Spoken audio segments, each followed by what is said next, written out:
In 1929, Justice Oliver Wendell Holmes of the U.S. Supreme Court outlined his belief in free speech when he said, "The principles of free thought is not free thought for those who agree with us, but freedom for the thought that we hate."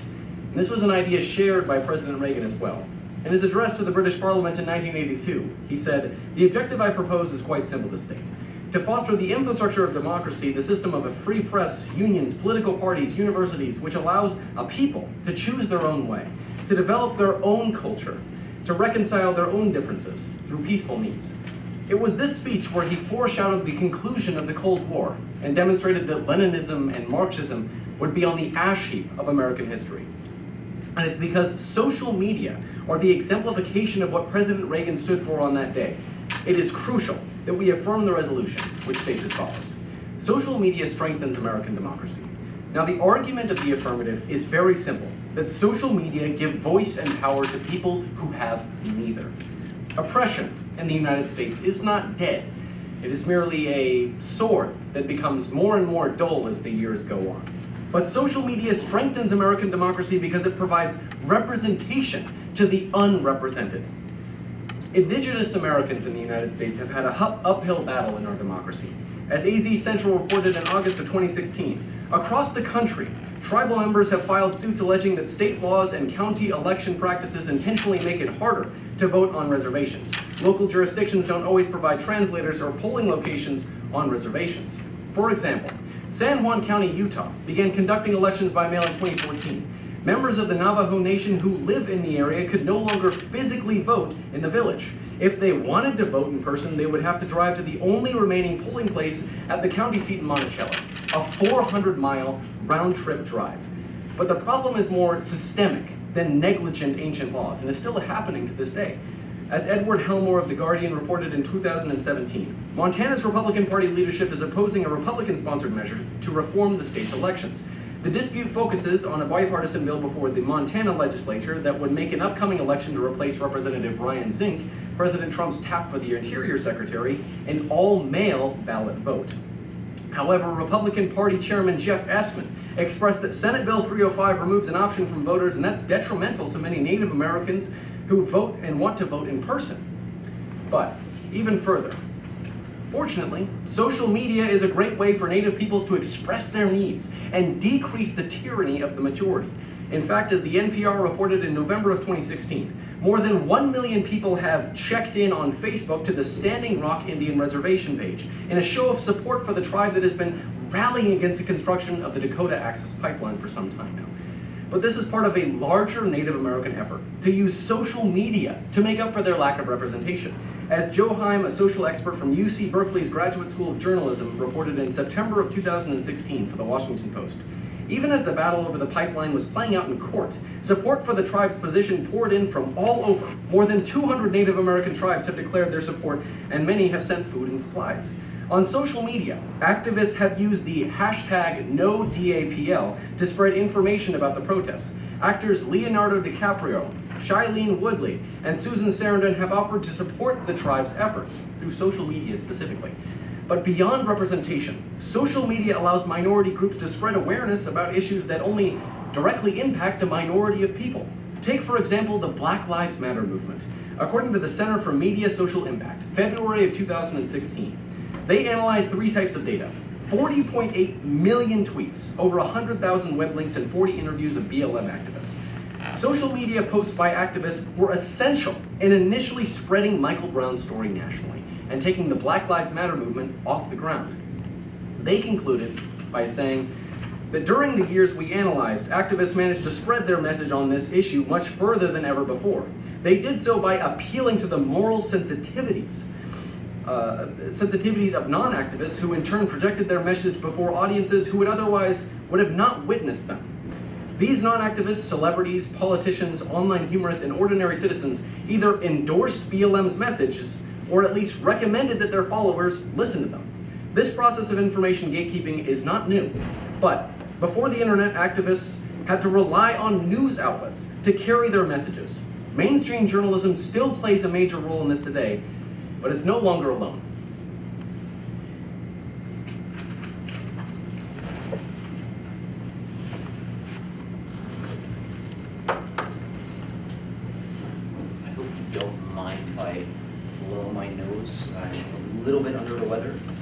which is weird because the weather is so amazing here. But I don't want to be like Trump, just sniffling through the debate constantly, so. Can I have one? Do you need one? No? Okay. So we can get you one if you do.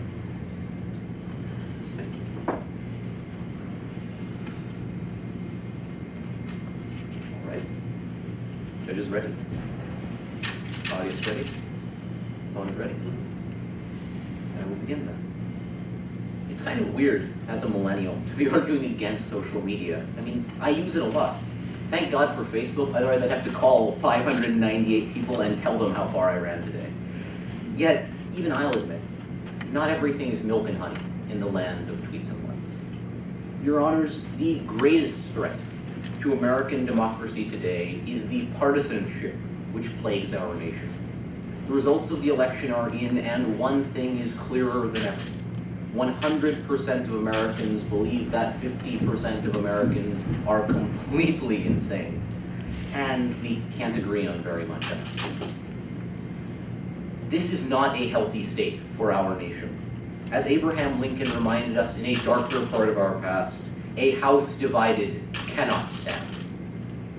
So it's with great regret that I must admit my beloved social media plays a large role in dividing that house. First, by creating echo chambers. Second, by making other media sources more partisan. And third, by allowing foreign influence of our democracy.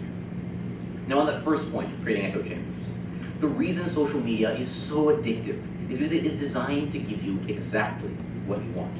That's why my feed is filled with the newest news from SpaceX, libertarian political commentary, and avocado toast. Yet the funny thing about that is, as the Oxford Internet Institute describes, people tend to gravitate towards political materials that support their political views. Those in the communities they network with tend to do the same, so any political discussions on the internet become like shouting into an empty room. You hear back what you shouted. It's an echo chamber. When people are exposed to such a system, it only reinforces their preconceived politics, pushing them to political extremes. This is only furthered by the algorithms that drive social media feeds, which give us content similar to what we already consume. And unfortunately, these algorithms have no way of checking the veracity of news, thus presenting people with biased information or fake news, which spreads like wildfire among these networks, burning political ideology into the brains of its readers. And remember, this isn't an accident of the system. These feeds feed you exactly what you want in order to make a profit. And it is extremely effective. This is what fuels the second, and perhaps more wide-reaching effect of social media on our political environment, making media sources more partisan. You see, when I can get all my news exactly how I like it from social media, traditional media has to become more partisan in order to compete. So because of competition with social media, we're stuck in a world of Vox and Fox, and nothing in between. Couple this with shorter attention spans that social media has propagated, and we are left with a media that is based around sound bites and rhetoric that no longer discusses policy and instead purveys sensationalism. It's gotten so bad it's like we don't even speak the same language anymore. Democrats talk Democrat, Republicans talk Republican, and it looks like Washington and the media can only talk Russian. Speaking of which, Russia. It turns out that it's very easy for malevolent actors to hijack social media. An Oxford University study found that 1/3 of pro-Trump tweets and 1/5 of pro-Clinton tweets came from bots, automated accounts that can be used to spread propaganda and promote groupthink. Simultaneously, foreign powers can plant propagandizing news, fake or otherwise, that will spread incessantly because of echo chambers on social media. In fact, this is not idle speculation. We know it's happening. The NSA, CIA, and FBI have all released reports detailing the fact that Russia has used these techniques to influence our election. And I don't care who they helped elect or why, but the fact that there is foreign meddling in our democracy destroys one of the fundamental tenets thereof, that the American people alone should be choosing their representatives. Because even if foreign powers didn't change the outcome of our election, they certainly have divided us further, bringing our sovereignty and and the validity of our democracy into question. Now, I admit, social media is not responsible for all the divisions in our nation. American culture is shifting, and the economy has created winners and losers. But those differences are only exacerbated by the environment that social media creates. Yet, when we have the most expensive healthcare system in the world, and our tax code is a complete mess, when our nation is plagued with wasteful spending, a floundering education system, and a catastrophic drug war, when 1 in 5 Americans is born into poverty, and each is less likely to escape it than the last, when the American dream is dying, because we have put party ahead of country, we must acknowledge the immense problems that social media has foisted upon our democracy. Your Honors, the first step in doing that would be a negative ballot today.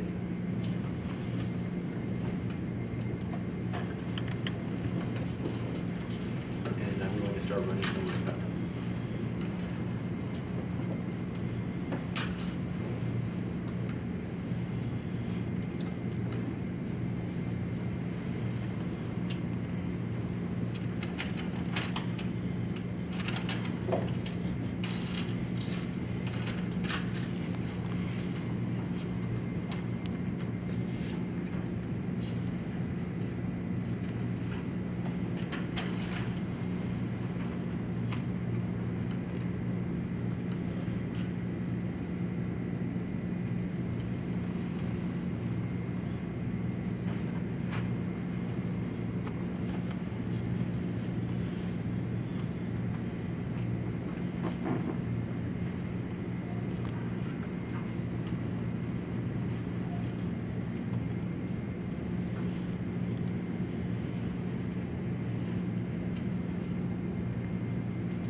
Stop. About a minute used.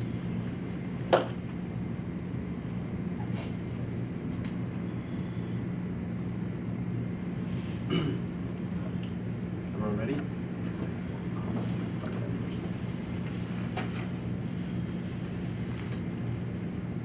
Although my opponent is very quick to get rid of his millennial connection to social media, I'm not connected to social media just because I'm a millennial, but even more so because I'm an American. Because I'm an activist. And for all those reasons, you should be as well. But on the negation, there are a couple overwhelming issues that we need to deal with. There is a strong connection between the use of social media in the negative world and the galvanization and the polarization of our political system. However, there is not enough evidence to support this opinion.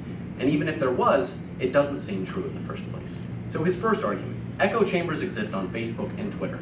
Everyone has known this for a very long time. We don't want to go on social media websites that blast us with articles that disagree with what we believe in, but ultimately, even if there is a tiny chance that someone who's locked into a Facebook echo chamber can catch wind of things like the marginalization of Native American people's right to vote, or the shooting of unarmed black men and knowledge about the protests that are going on across the United States, then you vote in the affirmative. Because that means that we have created a positive good for democracy against all odds of the negation. But even more importantly, we're not talking about issues that divide the American populace. We're talking about factual news stories that should be alerted through every social media website. Objectively, people can agree that the marginalization of Native Americans is bad. We're not talking about tax reform or gun laws. We're talking about oppression, something that most groups, Democrat or Republican, can agree on. In the same point, my opponent equivocates biased news sources with essentially fake news, which obviously is problematic, but then further evidence that the sensationalization of news doesn't necessarily mean that articles being published and put on Facebook are necessarily fake. In fact, a lot of quality journalism can have a clickbait title associated with it. But my opponent's second argument is that social media has caused polarization and partisanship in our news organizations. However, he says things like Fox and Fox, but like President Reagan's campaign, where's the meat? I can't see any reason within this point on why it causes the polarization and partisanship within our news system. Even more so, why social media is responsible for articles published in a partisan basis.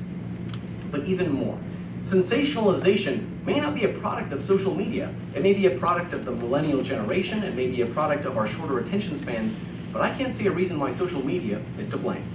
But finally, infiltration by the Russian government. This is definitely something that's very important when talking about social media. However, we need to consider what this means for the resolution. You can use a cell phone to create hate speech, but does that mean that the cell phone is inherently bad? Or does that mean that what you said was bad? Likewise, Russian infiltration of social media, does that mean that social media is bad, or rather does that mean that the Russian government is at fault and our protections against this action are as well?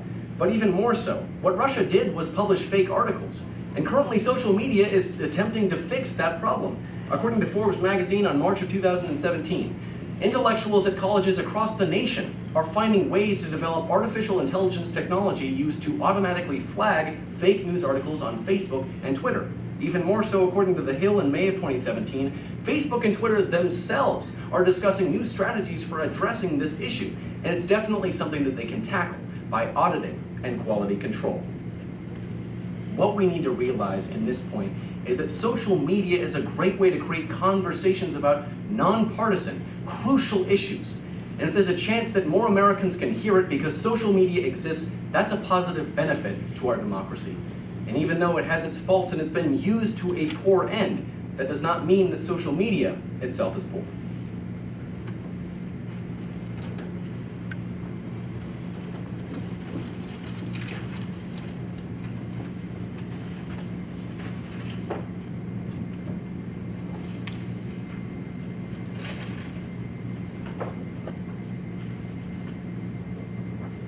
Judges ready?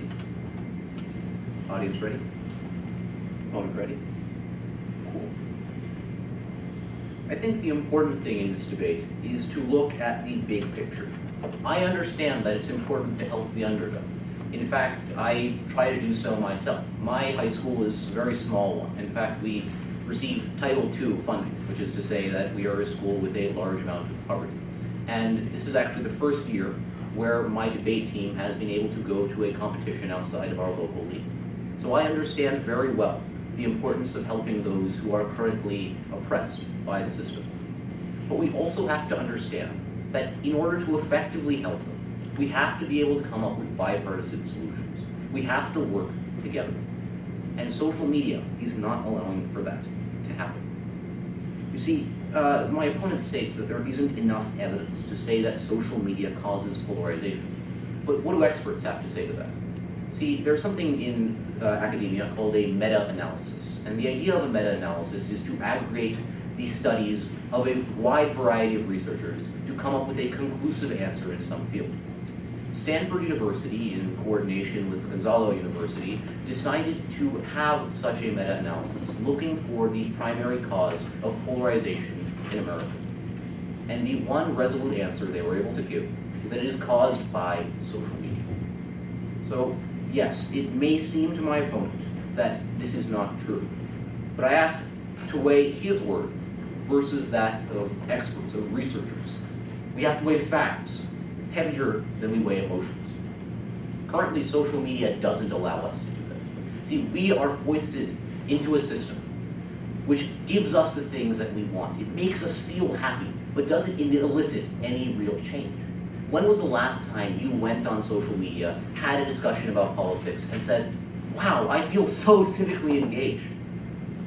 And when was the last time you went on, you saw a discussion about politics, and through all the vitriol, you could see no real solution to the problems which our nation faces? If we are going to help marginalized groups, if we're going to help Native Americans, if we're going to say that Black Lives Matter, if we're going to help people in schools like mine, which are impoverished, and where people are not able to get not only a good education, but they're not able to get ahead in life, then do we not need a bipartisan system? And when social media is killing that system, please tell me, how can it be strengthening our democracy? But I think there's actually a very interesting question that's brought up by this. Why would people be so polarized in the first place, right? It's because, fundamentally, we live in a changing world. And while I agree that, yes, the cell phone is not inherently bad because people use it to spread hate speech, I think we can all agree that if it were to facilitate hate speech more than it were to facilitate other forms of communication, it would be a net negative. And so we have to weigh this question, whether social media has strengthened democracy on balance. Because yes, while there may be one or two organizations which have been able to spread due to social media, how much change have they really elicited? He states that the North Dakota Access Pipeline is a major issue that was tackled with social media. Is that pipeline being stopped today? We're saying that Black Lives Matter is a fundamental example of how social media has improved our democracy. Where does that campaign stand today? Have we seen any real change in violence against minorities by our police forces? Right? The solutions are not complicated. We have to, in the case of, for example, Black Lives Matter, have greater accountability for our justice system. I don't think anyone fundamentally disagrees about that. But because of social media, no one is willing to trust the other side. We live in a country where Democrats and Republicans are fundamentally different entities, and we have forgotten what it means to be American. And when social media is propagating that, it is not strengthening democracy.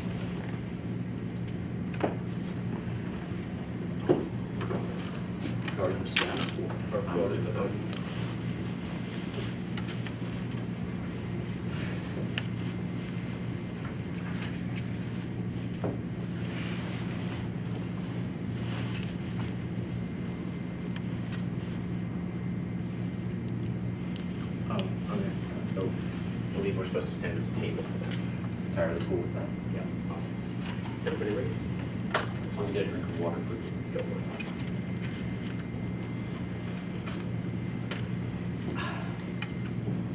All right. Awesome. Ready to go? Do you mind if I take the first question? You're affirmative. I have no problem with that. So even if social media causes polarization in our political climate, does that necessarily mean that if we, for example, eliminated social media, that would result in the depolarization of our politics? At this point, maybe not. But that's not the question we're trying to answer today. We're trying to answer whether social media has strengthened our democracy. And if it isn't doing so, what we're really trying to get at in this debate is how we can go about rectifying them. And we can only rectify these problems if we acknowledge they exist. What in social media causes this polarization? Could it be, for example, that news is spreading to farther reaches of the United States, more people have an informed opinion, and that clashes with their Democratic or Republican fellow Americans? I don't think that's the case, because we've had traditional media for a very long time, and we also had educated Americans for a very long time. If we look at how educated people are, yes, it's been increasing over time, but that's not due to social media. That's due to the fact that more people are going to college. But the fundamental problem of polarization, as I have already stated, is due to social media. Okay. Do you have a question? Yes, I do. How would you weigh these large impacts of polarization for preventing any real change from happening against the small benefits that are gained by advocacy, which hasn't really led to political change? Well, first I'd like to bring up the fact that I think it might be a little bit inappropriate to diminish the value of bringing light to some of these issues, like the marginalization of Native Americans and Black Lives Matter movement.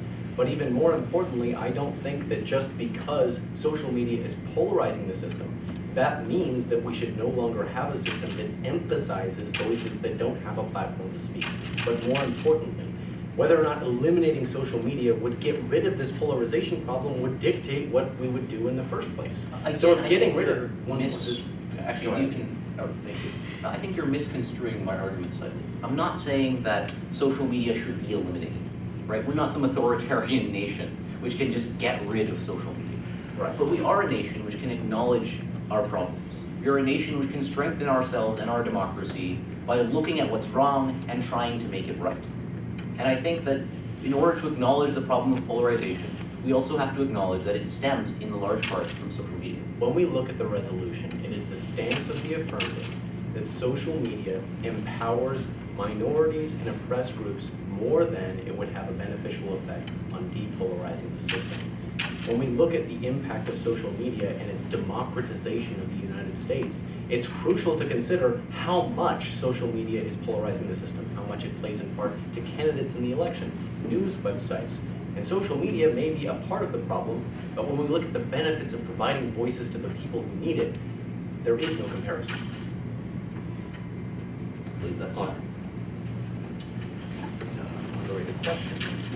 We still standing. all right.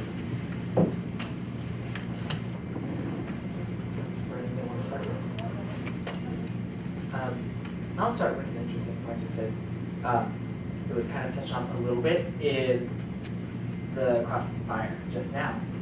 What if social media had never been founded? Like, not even if it got written, but if there had never been MySpace, Facebook, or any of these.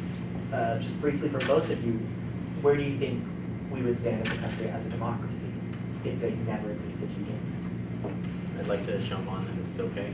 I think that the existence of social media, as I've said many times, has provided at least a platform for people who have to drive 400 miles to vote, to voice their opposition to certain issues.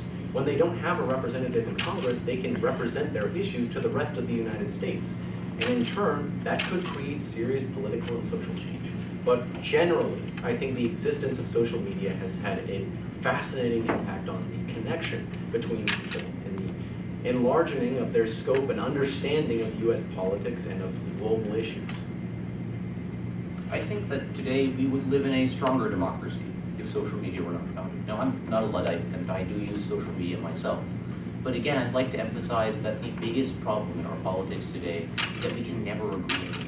Democrats are hell-bent on getting a man out of office, and Republicans refuse to even acknowledge the fact that their Democratic colleagues might have a point, that perhaps, we should have an investigative committee.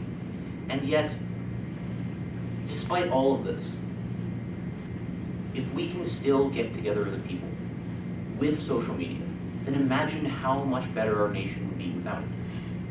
We could have solved many more problems. We could have had, for example, more concrete education reform, healthcare reform, or tax reform, because we were a more united people. So I have a question for both of you, but specifically concerning the topic of social media being used as either a platform for good or evil. So on the negative, we specifically talked about foreign influence and Russia specifically. And so in your opinion, do you believe that Russia could have infiltrated or influenced the election without the use of social media, say through hacking or some other means? And if so, does that still mean that social media is the primary reason, essentially, for this infiltration? And then on the affirmative, you talk a lot about how social media is not bad at its core, and it's the people who misuse it. But does that argument not apply to your idea of social media being used as a platform for good?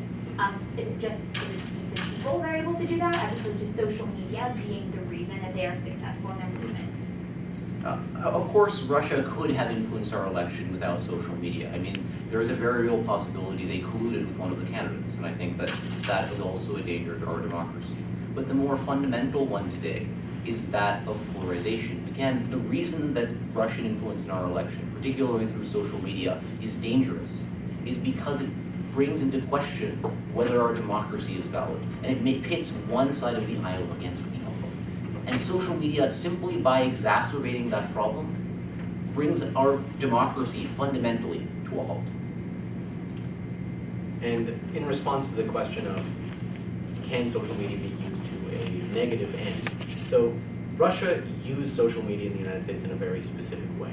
They used it to publish a whole ton of articles which were intentionally false, which is separate from how the average American would use it when they publish articles that have a conservative or liberal bias, but aren't intended to convince American voters of something that is not true. However, I get what you're getting at, that people can use social media to tweet at Black Lives Matter, for example, and say that this is a dead cause and this is creating looting and thugs. But when people do that, they're usually contesting an issue which is contestable. When we look at social media, issues like the shooting of unarmed black men, when we look at issues like the marginalization and the elimination of democratic rights from Native peoples, those are issues which I argued in the echoing portion of my speech, which are mostly uncontestable. Most people aren't going to tweet out that this didn't happen or that this was good. At the end of the day, we're looking at a system, a platform that at least creates awareness for the people that would tweet back, "This is garbage." At least they know that it existed in the first place. Actually, could I take about 10 seconds to respond to that? I think we also have to, though, if we're going to look at who it's empowered, look at the negative people who it has empowered. Because fundamentally, if we look at this election cycle, one of the groups which has come into power due to social media, which has come to national prominence, is the alt-right. These people are neo-Nazis, right? These are not a healthy group of individuals. And they're attacking the very groups which we look to help with social media, right? The Black Lives Matter movement and Native Americans are both harmed very fundamentally by white supremacy, which has gained a large voice due to social media. So are you advocating that we suppress the First Amendment rights of people using social media? No, I think we should simply, once we acknowledge the problem, look for solutions. We can change algorithms. We can have government regulations to make our news feeds more diverse. And we can look as a people to recognize that these problems are occurring and combat them ourselves by looking to be more diverse, to interact more diversely, and to look for the very causes which my opponent champions. Awesome. Or do we have more questions? Sorry. Do any of the judges have other questions? Wonderful. Yeah. I'll take the remainder of my breath then. 7 minutes. Yeah.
Yep.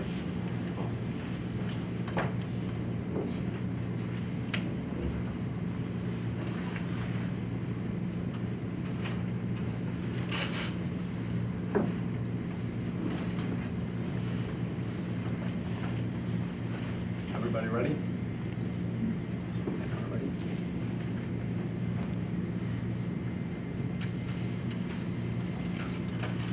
Social media is not perfect. But my argument is not that it strives for perfection, but rather that this is a positive good that strengthens democracy. But let's look at the overarching statement of the negation. Social media creates polarization. There seems to be an assumption that polarization and gridlock are the same thing. That two sides can be polarized against each other, but that doesn't mean that Congress isn't going to pass laws. Even if there are two polarized sides on an issue, that doesn't mean that there isn't a consensus either. There could be 3 people radically against something and then 3 million people radically for something. Polarization is no indication of a lack of democratic and social mobilization. It is simply rhetoric used to describe social media inaccurately, to show it as a means to an end of eliminating the democratic process in our legislature, when fundamentally that's not true. When we talk about what social media does for these movements, perhaps I was unclear. With regard to the Native Americans' efforts to secure the Dakota Access Pipeline, no, Congress has not passed legislation ending its construction, but through social media, their hashtags and followers have garnered not only a lot of support for the movement, but also supplies and money to go to the protesters who are actively fighting against police brutality in the area. But secondly, when we talk about the Black Lives Matter movement, protests across the United States from Ferguson, Missouri to Baltimore, we can see that this has had a legislative impact. Police using body cameras was not the status quo until about 2 years ago, when the murder of Michael Brown resulted in political action, creating a change not only in our laws, but also in the social dynamic of the justice system and local police departments. We've seen that the hashtag and the subsequent issues and protests that follow are even more powerful than one might suggest. But we need to look to the third point that my opponent brought up. The biggest issue with social media is that it has been infiltrated by the Russian government to promote fake articles. My opponent doesn't respond to the two things that I say. When I say that social media is fixing itself, artificial intelligence and the news sites themselves are trying to figure out solutions and already have adequate artificial intelligence to combat this issue. Unless we can prove that social media inherently creates false articles and encourages intrusions by other governments, there's no reason to believe this argument in the first place. But ultimately, you come back to the original metaphor. You can use cell phones for hate speech, but does that mean that the cell phone should be eliminated? You can use social media for hate speech, but what do you think Native American tribes are impacted by more? Hate speech that says that their cause is stupid, or tweets in their favor and subsequent supplies sent to their protests? It's a very easy decision, and a decision that points to the fact that social media is ultimately the benefactor of societal change and creates a discussion in our nation that has been unseen in the past 200 years.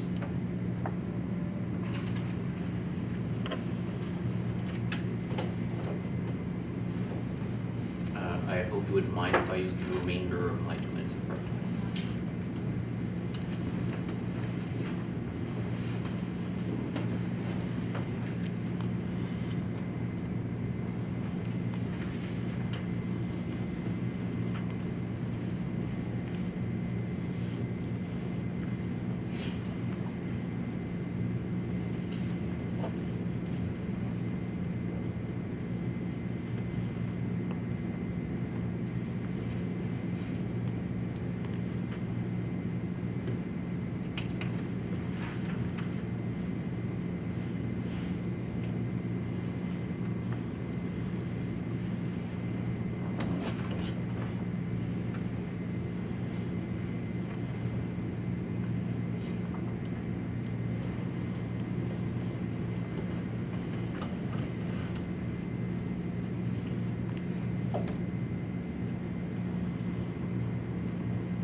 That is my 2 minutes.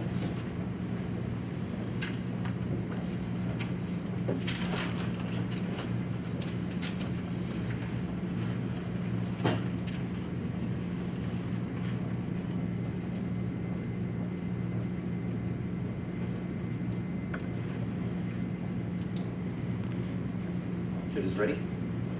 Audience ready. Moment ready. All right. We are increasingly living in two separate Americas. We are a country in which party means more than country. A nation divided. And when we have looked at research from leading universities and reports from the 3 largest intelligence agencies in the United States, I think that there is no question that these divisions and this polarization is being created by social media. I believe very fundamentally that the strength of Americans and of our democracy comes from our ideals. In fact, Ronald Reagan said that America, as a country, is more a set of ideals than it is a place. But when we begin no longer to share those ideals, when the common threads which bind us as a nation come apart, then we cannot function, we cannot right wrongs, and we cannot work to improve the lot of all Americans. I admit, like my opponent, that social media is not perfect, but I am also willing to weigh those imperfections against the benefits and I realize that those imperfections are harming our country. For example, my opponent says that if it were 3 people polarized against something and 3 million for it, then we would not have gridlock. And if that were the case, then I would agree with him. But let's look at the numbers. Today we live in a country where the majority of people believe that Democrats stand more in opposition to Trump than they stand for any particular policies.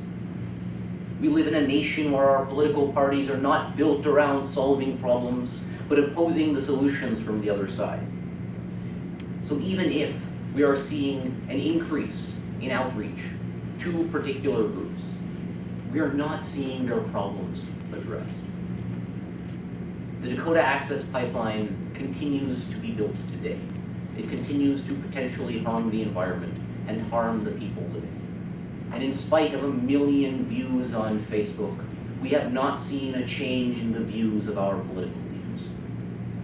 So I hope that you like my speech and subscribe to my ideas, but I more fundamentally hope that you see the problems that social media has created.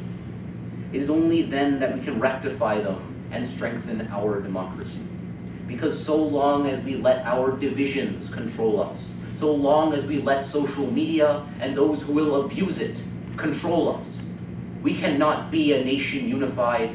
We will never see those same days that were there in the Reagan era, when a majority of Americans came together to support one candidate and one set of ideals. We will never see that change again unless we can acknowledge the harms that are currently being enacted in our democracy.